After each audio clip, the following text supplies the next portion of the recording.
Bonjour à tous sur Radio Campus Lorraine. Je suis actuellement avec Marie-Claire Masson qui est enlumineur. Bonsoir, bonjour. Bonjour.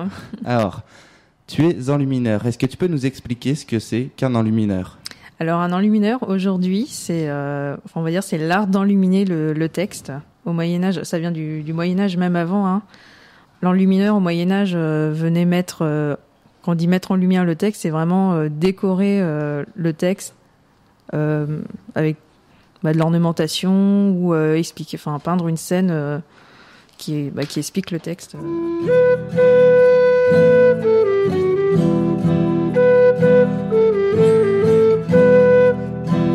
Parce que quand on parle d'enluminure, on a vraiment tendance à se rapprocher de ces magnifiques manuscrits qui étaient réalisés au Moyen-Âge, Oui. Notamment par les moines copistes qui reprenaient, qui dessinaient, etc. Oui. On parle d'illustration. Est-ce qu'on peut considérer ça comme la BD d'autrefois ? Oui, c'est ce que je dis aux gens lors de mes ateliers, expositions. J'ai envie de dire, c'est l'ancêtre de la BD. C'était vraiment pour expliquer le texte, parce que les gens au Moyen-Âge ne savaient pas forcément lire ou écrire. Ils n'avaient pas... les paysans, non, ils savaient pas écrire. Donc les moines étaient vraiment là. C'était vraiment là pour expliquer la Bible, enseigner la Bible aux gens. Alors, tu as parlé de l'enluminure d'avant le Moyen-Âge. Ça a commencé quand ? Oui, quand je dis, c'est vraiment 4e siècle. On commence vraiment à avoir des. C'est pas encore de l'enluminure, mais on commence à avoir des dessins autour du texte. Et au fur et à mesure, les couleurs, il n'y avait pas beaucoup de couleurs. On voyait plutôt dans les premières enluminures du rouge, jaune. C'était assez primitif. Et puis, au fil du siècle, l'enluminure, vraiment, la décoration autour du texte se développe. Pareil, l'enlumineur, avant, il faut bien comprendre, c'était celui qui mettait en couleur les images, mais il ne faisait pas la calligraphie. Le manuscrit allait chez le calligraphe, qui faisait calligraphier le texte. Ensuite chez le doreur pour la feuille d'or, et ensuite seulement il venait chez l'enlumineur qui venait mettre en couleur le dessin, quoi. Et alors aujourd'hui, être enlumineur, c'est quoi ? Parce que ça c'était à l'époque, au Moyen-Âge. Ouais. Aujourd'hui, concrètement, est-ce qu'on s'est détaché de cette tradition ancestrale, on va dire, ou est-ce qu'on utilise des méthodes plus modernes ? Comment ça se passe concrètement aujourd'hui ? Aujourd'hui, déjà l'enlumineur, il fait tout. On va dire, il fait la partie calligraphie. Après, on n'est pas forcément obligé de... Genre, si on n'est pas calligraphe, on peut faire des enluminures sans forcément... mais si on veut illustrer le texte, on fait la calligraphie, la pose de la feuille d'or et puis le dessin, les couleurs. Après, la technique de l'enluminure, c'est vraiment au niveau des couleurs, la détrempe médiévale. C'est pas de la gouache ou de la peinture à l'huile, on achète les couleurs en poudre, c'est le pigment naturel. Donc, pour un exemple, pour que ce soit clair, le bleu outre-mer, c'est une pierre à la base qui est broyée, traitée pour enlever les impuretés. Et nous, on va utiliser la poudre. Donc la détrempe médiévale, c'est du blanc d'œuf, du miel dilué, de la gomme arabique, un peu d'huile de lin pour l'odeur, comme c'est naturel. Et ensuite, on prépare... on mélange sur une plaque pour écraser les derniers petits grains, pour pas qu'on soit gêné après au niveau de la peinture. On vient travailler tout ça, et puis après ça fait notre peinture et on peut peindre sur le support choisi, papier ou parchemin. D'accord. Alors, est-ce que l'enluminure, ça a été une technique qui est restée la même du 4e siècle jusqu'à nos jours, ou il y a eu des évolutions dans la manière de faire, dans la manière de dessiner, d'enluminer un texte ? Je pense qu'elle est restée la même. Après, au niveau des recettes, je pense qu'on se rapproche de ce qui se faisait à l'époque. Après, je pense qu'on est encore en train de chercher, de voir parce qu'il faut savoir s'ils aimaient bien garder leurs secrets. C'est comme les cuisiniers, quand ils avaient une bonne recette, ils aimaient bien garder leur recette et même s'ils le notaient par écrit, on pense que des fois ils changeaient un peu les dosages pour garder leurs petits secrets entre les abbayes, les monastères entre eux. Ils n'étaient pas forcément... c'était chacun voulait avoir les plus belles couleurs. D'accord. Et pourquoi toi tu as décidé d'en faire ton métier ? Moi à la base c'était plutôt la calligraphie et l'enluminure est venue après.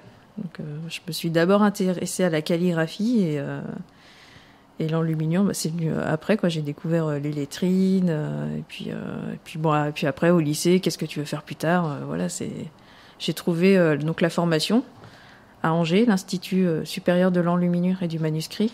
Il n'y a qu'une seule formation une seule en Europe, ouais. Donc à Angers, en Europe. Ouais. D'accord. C'est vraiment, vous trouverez pas ailleurs. On fait que l'enluminure, quoi. Et les cours consistent en quoi dans cette formation? Alors en première année, donc on apprend à poser les couleurs, à travailler les couleurs. Hein. Pose de la feuille d'or, travail sur parchemin, comment préparer son parchemin. On apprend aussi à dessiner. On a des cours donc on appelle ça des cours de dessin médiéval. Donc apprendre à dessiner les enluminures. Parce que pour chaque période de l'enluminure a ses caractéristiques. On dessine pas de la même manière un visage au 5e siècle qu'au 14e siècle, par exemple. Je crois d'ailleurs que toi, tu as fait un manuscrit dans le cadre de ta formation. Ouais, voilà. Et en deuxième année, on met en application tout ce qu'on a appris en première année et on réalise un manuscrit. Donc là, on choisit le sujet est libre et pendant un an, on fait que ça, quoi. C'est le manuscrit. Alors je crois que tu l'as ramené pour nous, donc on va le montrer à l'image, pour nos spectateurs pour le coup. Alors je vous rappelle que vous pouvez aller sur la chaîne Un jour d'histoire pour voir cette vidéo et pour voir en image concrètement ce que ça donne. Et à la radio, on va essayer d'être le plus radiophonique possible, chers auditeurs et auditrices, pour que vous soyez inclus dans cette découverte. On va essayer de décrire un peu. Voilà. Alors c'est un manuscrit sur parchemin, donc là c'est de la chèvre. Donc le parchemin, en fait c'est pas du parchemin végétal, hein, comme on peut, ça j'ai envie de dire c'est moderne, hein, le parchemin végétal. C'est vraiment la peau qu'on a trempée dans de la chaux. Donc la chaux, ça permet c'est pratique pour s'épiler, quoi. Hein, ça permet de retirer les poils de la bête. Et bon là je sais pas si on va voir, mais il y a un côté fleur, c'est le côté où on voit des petits grains. Donc ça c'est le côté le plus noble pour l'enluminure au Moyen Âge. Et le côté chair, le côté où il y avait la chair de l'animal. D'accord. Donc ça là, ce qu'on voit, on appelle ça une pleine page. Et donc on voit qu'il y a beaucoup de termes, là, des extraits de la Bible. C'est un livre très religieux. Alors j'ai fait un choix d'un sujet religieux. Après, dans la formation, on n'est pas obligé de prendre du religieux. Moi, j'ai pris religieux parce que je voulais vraiment respecter l'esprit comme au Moyen Âge. Après, à partir du XIVe siècle, on commence à trouver des textes non religieux. D'accord. On enlumine quoi, par exemple, à partir du XIVe siècle? Après, c'est au niveau, c'est des textes. Je veux dire, c'est des textes officiels de l'empereur, du roi. D'accord. Y a pas. C'est vraiment ouvert. À tout niveau. Ouais. On se sert. Y a pas. D'accord. Donc après, on a l'impression de voir des dessins qui sont différents d'une page à l'autre. Parce que tu nous parlais tout à l'heure de période dans l'enluminure. Ouais, alors, est-ce que tu peux nous en dire plus? Là, je peux en montrer une autre. Là, pour l'année de ma formation, on avait la consigne de travailler sur chaque période de l'enluminure. Donc, voilà, par exemple, c'est une pleine page carolingienne. Donc, carolingien, on est 9e, 10e siècle. Hop. Et ensuite, celle qu'on a vue, donc là, le texte avec la calligraphie qui va avec la période, donc là, de l'onciale romaine. D'accord. Donc ça, pareil. Pourquoi l'encre, elle est rouge ici, par exemple? Alors là, par rapport au niveau du texte, c'était comme c'est des prières, je voulais les mettre en évidence, les différencier du texte en noir, où là, c'est des passages de la Bible. Voilà. D'accord. C'était vraiment... pour faire la différence. Mais là, par exemple, l'encre rouge, c'est une encre que j'ai faite avec le pigment naturel. Donc, on appelle ça du vermillon. Donc, j'ai refait ma petite recette des 30 médiévales et je l'ai utilisée en encre en mettant un peu plus d'eau dans la préparation pour que je puisse écrire avec la plume. D'accord. Voilà. Et faut bien se rendre compte, c'est la calligraphie. Il y a beaucoup de travail au niveau de la mise en page. Hein. C'est vraiment le plus long, tracer les lignes, mesurer les marges. Ah, parce qu'en plus, il y a vraiment un code à respecter, en fait. De savoir, parce que mon livre, il est relié, mais sinon, le parchemin, on l'accroche sur une planche en bois, on le tend sur une planche en bois. Comme c'est encore vivant, le parchemin, on l'accroche toujours pour pouvoir peindre dessus, pour pas que le parchemin se détende, ou s'il fait un peu plus chaud, forcément, ça gondole un peu plus. Donc voilà, pour pas qu'on le tend sur une planche en bois pour ne pas être embêté pour peindre. Et puis une fois qu'on a fini notre réalisation. On découpe et puis on relie, on coule les cahiers entre eux pour ensuite avoir le manuscrit.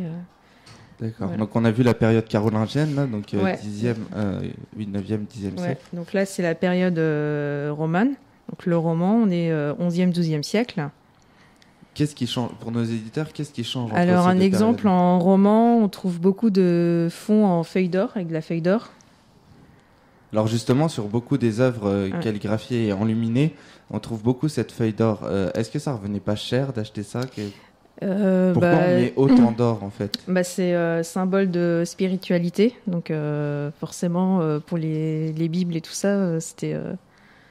Et puis bon, c'était vraiment, on faisait les choses pour... c'était pour l'œuvre de Dieu, donc on regardait pas, j'ai envie de dire, on regardait pas la dépense. Et après, il y avait des seigneurs qui commandaient des bréviaires. Ça dépendait du budget des seigneurs. Vous trouvez peut-être plus de feuilles d'or dans un bréviaire que dans l'autre, parce que peut-être que le seigneur, il avait un budget plus important pour se permettre de mettre plus de feuilles d'or. D'accord. Donc la période suivante, donc après le carolingien, le roman, on a le carolingien, roman, et ensuite transition. Donc la transition, ça dure un siècle, 13e siècle. Donc là, je sais pas si avec la caméra on voit la différence, mais la feuille d'or est en relief par rapport à l'autre pleine page qu'on a vu. Donc ça, on a utilisé du gesso pour poser la feuille d'or. Donc je mets 2 couches et ensuite les 2 dernières couches, ça va être vraiment des gouttes que je dépose, que je laisse sécher. Et la deuxième goutte, pareil, c'est une grosse goutte que je dépose. Et ces gouttes vont me permettre d'avoir ce relief qu'on voit. Et ce qui est pratique aussi avec les gesso, je peux venir faire briller ma feuille d'or. Alors, pareil, je sais pas si on voit... si, je pense qu'on verra. En tout cas, on a bien l'esprit là, de cette feuille d'or qui ressort vraiment. Donc avec un brunissoir, c'est une pierre, une agate. Donc avec un brunissoir, je viens frotter ma feuille d'or pour la faire briller. Et on peut aussi venir faire guillocher. Donc là, pareil, je ne sais pas si on va le voir, mais il y a des petits motifs sur la feuille d'or. Donc on appelle ça guillocher la feuille d'or. D'accord. Voilà. C'est avec une petite pointe, je viens tracer le motif en mettant un papier calque pour protéger. Donc je viens tracer le motif que je désire.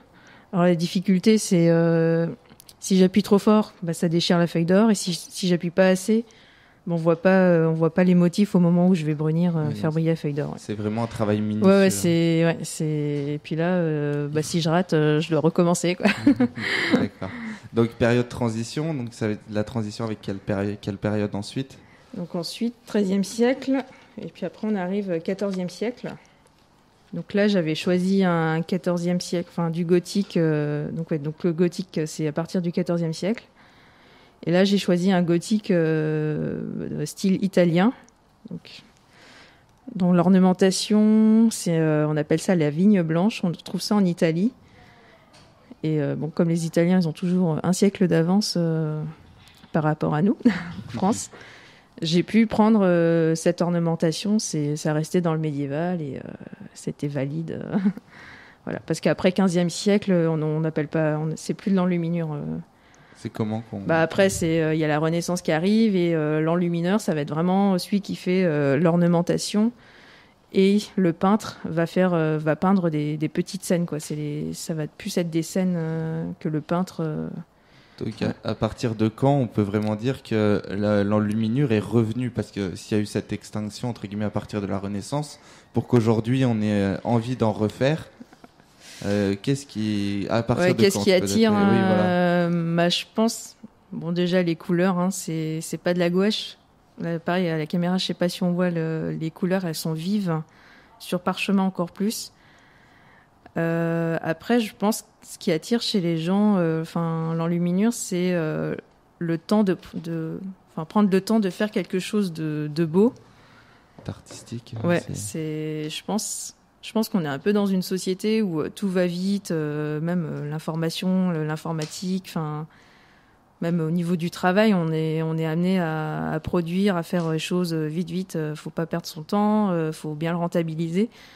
Et je pense, en tout cas, quand je discute avec les gens, même les élèves que j'ai pu avoir en cours, c'est vraiment prendre le temps de se poser et de faire quelque chose de ses propres mains. Oui, parce qu'aujourd'hui, on a tendance à de plus en plus dire que le livre va disparaître au profit des tablettes, etc. Oui. On a du mal à voir comment l'enluminure pourra perdurer ou le métier d'enlumineur pourra perdurer. L'enluminure, oui, ça reste. Enfin, le livre, là, il va rester. S'il est bien conservé, le manuscrit, il reste. Même j'ai eu de la chance de voir des manuscrits dans les bibliothèques, notamment à la bibliothèque de Nancy. J'ai pu voir des petits manuscrits. Ils étaient super bien conservés. La feuille d'or, elle était encore en bon état. Donc ça reste. Et alors que l'informatique ne reste pas. Je veux dire, la tablette. On sort un modèle, dans 5 ans, ils feront un modèle plus performant. Ma prochaine question, elle concerne la formation. Donc, une fois qu'on a décroché le diplôme, qu'est-ce qu'on fait pour devenir véritablement enlumineur ?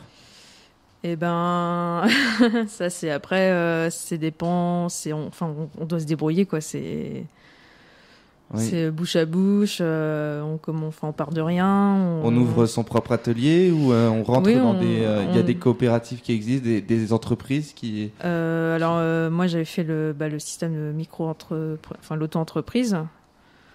Je pense que c'est la solution pour démarrer. Et puis après, à force de faire de la publicité, de parler à gauche à droite de ce qu'on fait, de faire des expositions. On va dire la mayonnaise prend et puis on nous appelle pour enseigner, donner des cours, pour des commandes ou pareil les bibliothèques, médiathèques, ils demandent beaucoup, ils aiment bien faire des animations, des ateliers pour les enfants, les adultes.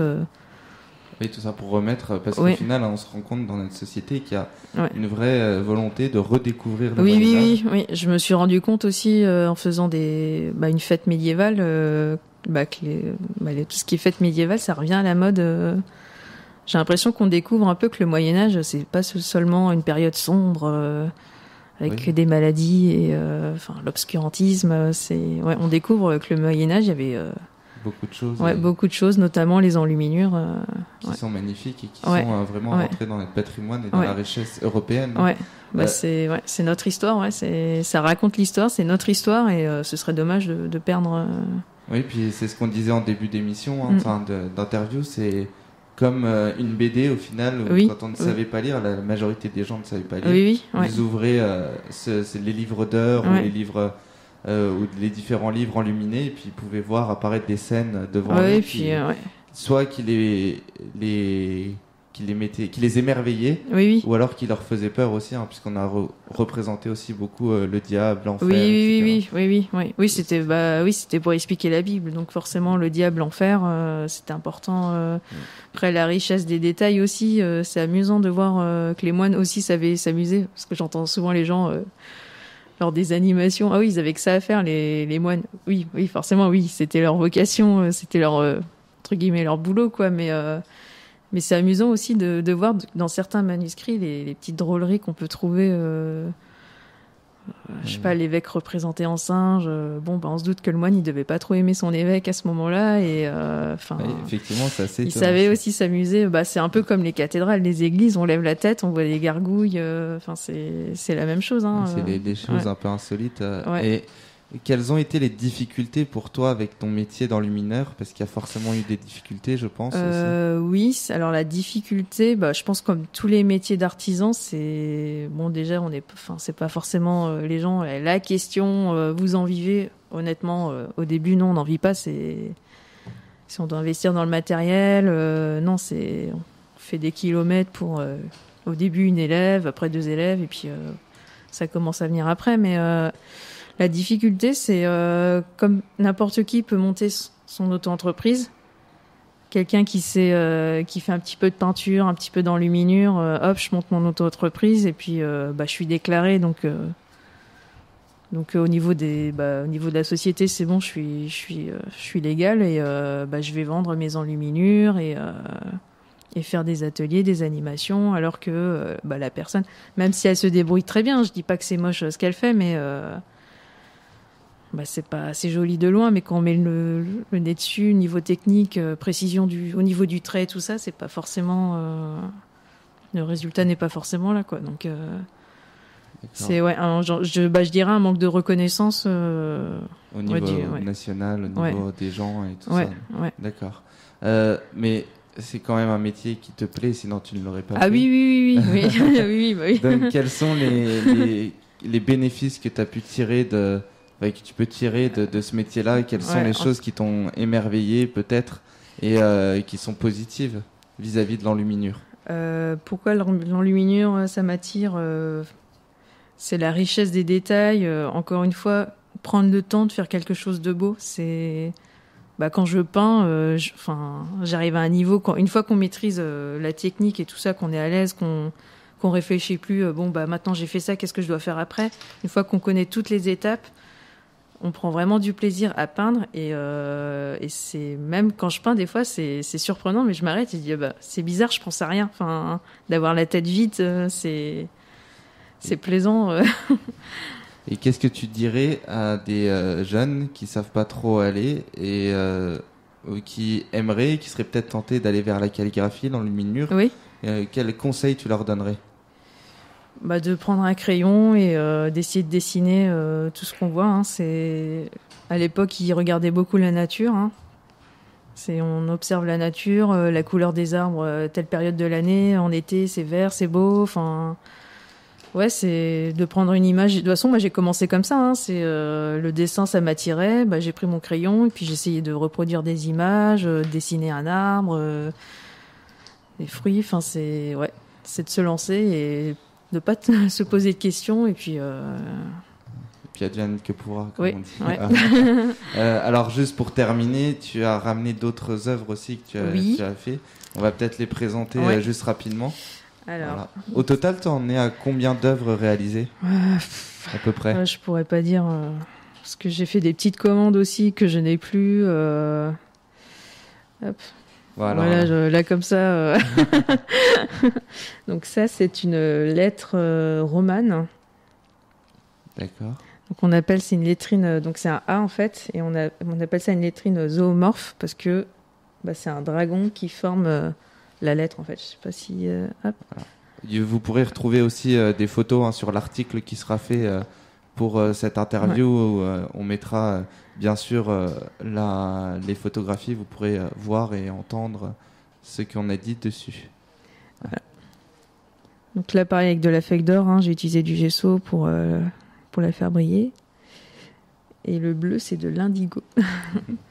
D'accord. Ensuite, ça, c'est une création que j'avais réalisée lors de ma formation. Donc, c'est une création gothique et c'est sur le roman de Renard. Donc, pour bien montrer que ce n'est pas que du religieux, l'enluminure. C'est important à signaler. Ça. Oui, ça c'est vrai que pareil, les gens disent ah oui, c'est du religieux. Non, on peut même maintenant s'amuser. J'ai une amie qui fait de l'enluminure qui est pareil qui est comme moi qui en a fait son métier. Elle fait beaucoup de sujets contemporains avec l'enluminure quoi.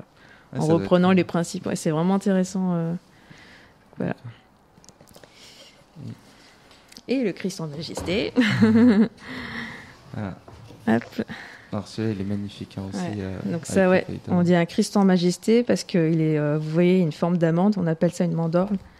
Et aussi le livre ouvert, la Bible ouverte, et puis la position de la main. Ça, c'est les caractéristiques d'un Christ en majesté. Une œuvre comme celle-ci, par exemple, ça te prend combien de temps à faire? Là, comme ça, 2 jours de travail, ouais. D'accord. Ouais. Après, oui, les gens ils sont surpris, mais il y a la partie dessin avant, donc je dessine avant de. Et puis je dessine pas. Là, c'est sur parchemin, je dessine pas directement sur le parchemin. C'est un calque après que. Moi, je dessine sur calque, et puis après, une fois que j'ai mon dessin définitif comme je veux, je reporte sur parchemin. Voilà. Un vrai travail d'artisan, donc du temps, de la patience, mais une vraie volonté d'émerveiller, de prolonger le plus longtemps possible des métiers comme ça qui ont fait notre histoire et qui montrent notre richesse. Ouais. Merci beaucoup Marie-Claire Masson, c'était très riche d'enseignements, donc c'était le portrait d'un métier d'artisan. Il y en a encore plein d'autres et je pense que je vais continuer à dégoter J'avais vu aussi les tailleurs de pierre la dernière fois. Donc, voilà, c'est aussi des choses intéressantes et il ne faut pas hésiter à s'orienter là-dedans parce qu'il en manque et il y a des postes aussi. Ouais. Voilà, c'est peut-être un métier d'avenir, Ouais. même s'il appartient au passé. Ouais, très bien dit. Et je vais conclure là-dessus. Merci beaucoup de nous avoir écoutés et à très bientôt sur Radio Campus Lorraine.